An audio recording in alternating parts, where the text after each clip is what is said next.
আমি এই আল্লাহর প্রতি ঈমান আনয়ন করেছি, নিজের জীবন দেওয়ার জন্য রাজি আছি, এরপরে ঈমান ছাড়তে রাজি নাই। রোমক সম্রাট বলে, তাহলে কাঁদো কেন? বলে, কাঁদি এই কারণে, আমার চোখের সামনে আমার ভাই আমার আগে আল্লাহর জান্নাতের মেহমান হয়ে গেল। আমার ভাইয়ের আগে যদি আমি আল্লাহর জান্নাতের মেহমান হতে পারতাম, তাহলে আমি আব্দুল্লাহ বিন হুযাইফার জীবনটা ধন্য হয়ে যেত। বলুন সুবহানাল্লাহ। এর নাম হচ্ছে ঈমান। ঈমানকে খাঁটি করুন। হাদিস শরীফের ভিতরে আসে, ইয়াকফিকাল আমালুল কলিল, অল্প আমলেই নাজাতের জন্য যথেষ্ট। শিরিক যুক্ত আমল আল্লাহ পশ্চিম কালেও রাখবেন না, সব শেষ হয়ে যাবে। আমার বন্ধুগণ, সময়ের স্বল্পতার কারণে সংক্ষেপে আমি আপনাদেরকে আল্লাহ পাকের 5টা ওসিয়তের কথা বলছি। 1 নাম্বার, আল্লাহ বলতেছেন, আল্লাহ তুশরিকু বিহি শাইআ, আমার সঙ্গে কাউকে শরীক স্থাপন করা যাবে না। আজ থেকে শিরিকের সঙ্গে আমরা আমাদের জীবনের সমস্ত সম্পর্ক বিচ্ছিন্ন করলাম। রাজি আছেন তো? রাজি আছেন? আজ থেকে আমরা শিরিক করব না। রাতের বেলায় সুজ বিক্রয় করা যাবে না, আছে না নাই? সকাল বেলা বাকি দেওয়া যাবে না, বাকি দিলে সারাদিন বাকিতে যাবে। এরপরে প্রথম টাকাটা কাস্টমারের কাছে নিয়ে কপালে ঠেকায়, তারপরে ক্যাশ বাক্সে চুমা খায়, আছে না নাই? আল্লাহর কালাম ধরে চুমা খায় না, ক্যাশ বাক্সে চুমা খায়। সুতরাং শিরিকের সঙ্গে ছোট হোক বড় হোক, সুকরা কুবরা, সব ধরনের শিরিকের সঙ্গে আমরা সম্পর্ক ছিন্ন করলাম। আল্লাহ তৌফিক দিক, জোরে কোন আমিন। 2 নাম্বার, আল্লাহ রাব্বুল আলামিন বলতেছেন, ওয়া বিল ওয়ালিদাইনি ইহসানা। আল্লাহ রাব্বুল আলামিন বলেন 2 নাম্বার হচ্ছে মা বাবার সঙ্গে তোমরা সৎ ব্যবহার করবে। আমার বন্ধুগণ, কোরআনুল কারীমের ভিতরে অনেক জায়গায় আল্লাহ পাক তার ইবাদতের পরেই পিতামাতার সঙ্গে সৎ ব্যবহারের কথা বলেছেন। সূরা বানী ইসরাঈলের ভিতরে আল্লাহ পাক এভাবে বলেন, ওয়া কাদা রাব্বুকা আল্লা তা'বুদু ইল্লা ইয়্যাহু ওয়া বিল ওয়ালিদাইনি ইহসানা ইম্মা ইয়াবলুগান্না ইনদাকাল কিবারা আহাদুহুমা أو كلاهما فلا تقل لهما أف ولا تنهرهما وقل لهما قولا كريما। আল্লাহ রাব্বুল আলামিন বলেন, তোমার রবের পক্ষ থেকে চূড়ান্ত ফয়সালা হয়ে গিয়েছে, আমার ইবাদতের পরে তোমার মা বাবার ইহসান করতে হবে, মা বাবার সঙ্গে সৎ ব্যবহার করতে হবে। ইহসানের কথা বলা হয়েছে। দেখেন, মা বাবার ইহসানের কথা বলা হয়েছে। ইহসান কারে কয়? মা বাবার জন্য মাসিক খরচ লাগবে 5,000 টাকা, আপনি দিলেন 6,000 টাকা, এর নাম হচ্ছে ইহসান। আমরা কি করি এই কাম? বলেন, মাস শেষ হলে বেতন পাইলে আগে নিজেরটা হিসাব করি, নিজের পরিবারেরটা হিসাব করি, তারপরে যদি মাস শেষে যদি টাকার হিসাব নিকাশ করার পরে 1-1.5 হাজার টাকা থাকে, এতিমের মতো ফকিরের মতো মা বাপকে ওইটা দিয়ে দেয়। এরকম লোক আছে না নাই? অথচ আগে তো উচিত ছিল মা বাবার কথা স্মরণ করা, কারণ এই মার বাবার কষ্টের কারণে আমরা আজকে এই পজিশনে আসতে পেরেছি। কথা বলেন ঠিক কিনা? আল্লাহ রাব্বুল আলামিন কোরআনুল কারীমের ভিতরে মা বাবার সঙ্গে বলতেছেন কওলান কারীমা, সম্মানজনকভাবে ব্যবহার করতে বলতেছেন। ভ্রুকুঞ্চিত করে কথা বলা যাবে না, মাথায় ঝাঁকুনি দিয়ে কথা বলা যাবে না, চোখ মোটা করে কথা বলা যাবে না, সম্মানজনক ব্যবহারের কথা আমার আল্লাহ বলেছেন। কেন বললেন এই কথা? মা বাবার যখন বয়স হয়ে যায়, মা বাবা বয়সের কারণে হিতাহিত জ্ঞান কমে যেতে পারে, সন্তানকে অযথা গালমন্দ করতে পারে, গালিগালাজ করতে পারে অযথা, বিনা কারণে। সন্তানকে যদি মা বাবা বিনা কারণে যদি গালমন্দ করে, এরপরেও সন্তানের অধিকার নাই ওই মায়ের সঙ্গে চোখ রাঙিয়ে কথা বলার। কথা বলেন ঠিক কিনা? বয়স হলে মানুষের মেজাজ একটু খারাপ হবে।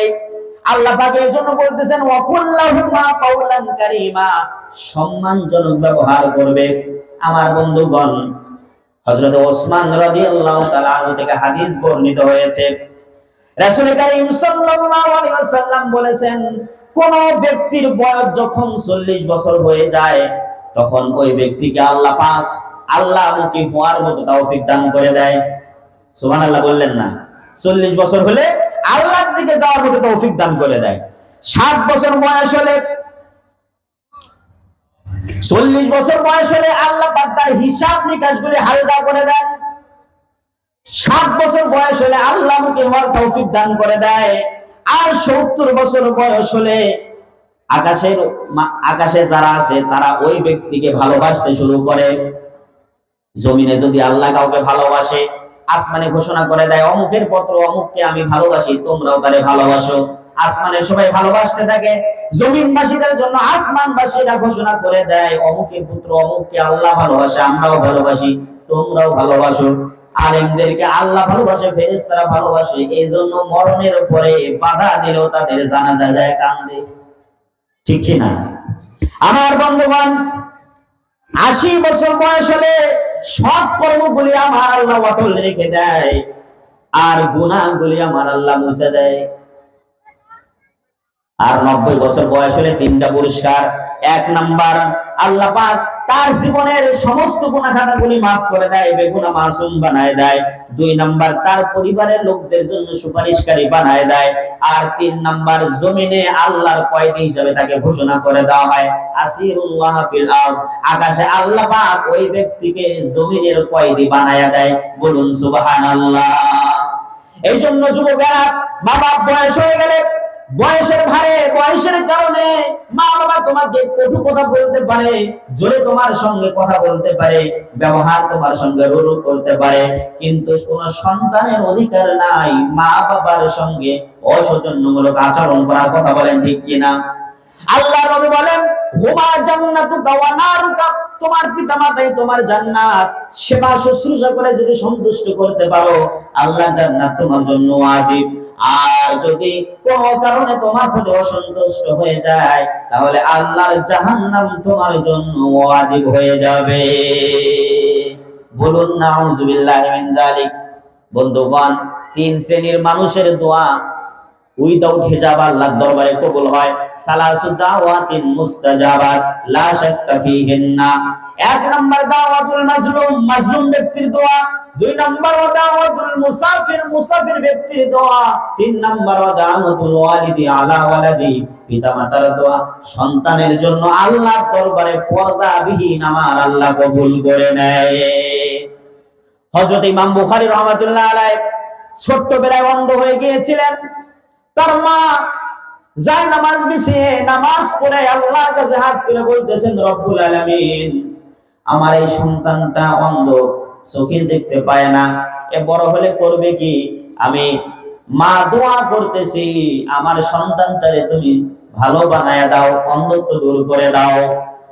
আল্লাহ রাব্বুল আলামিন ইমাম বুখারী আলাইহির রহমার মায়ের দোয়া কবুল করে আমার আল্লাহ ইমাম বুখারীর চোখ পর্যন্ত ভালো বানিয়ে দিয়েছে। বলুন সুবহানাল্লাহ।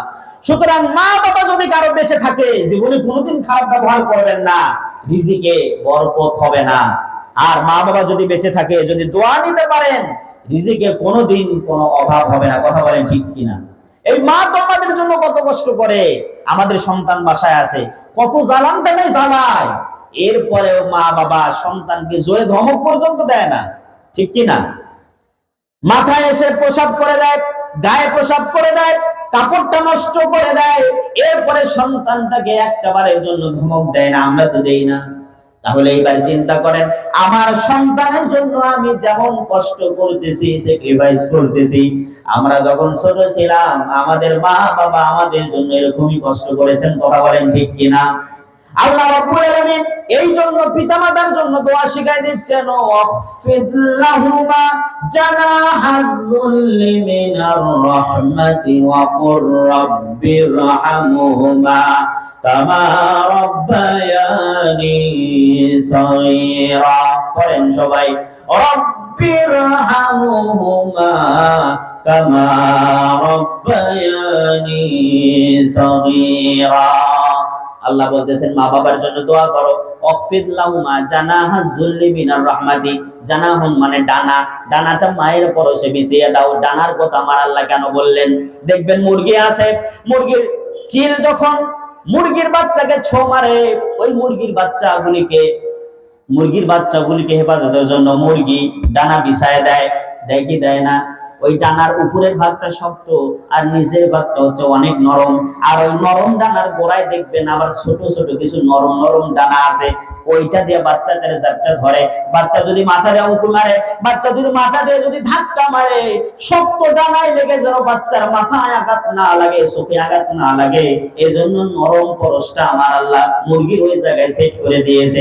আমার আল্লাহ বান্দাকে বলতেছেন, গোলাম তোমার মা বাবার জন্য এমন ভাবে তোমার ডানা বিছায়া দাও, এমন ভাবে তোমার ব্যবহার করো, এমন ভাবে মায়ের অর্ডার মান্য করো, তোমাদের পিতামাতা যেন একটা বারের জন্য তোমাদের ব্যাপারে উফ শব্দ পর্যন্ত না করে। তোমরা উফ করতে পারবা না, কেন করলো এই প্রশ্ন করতে পারবা না?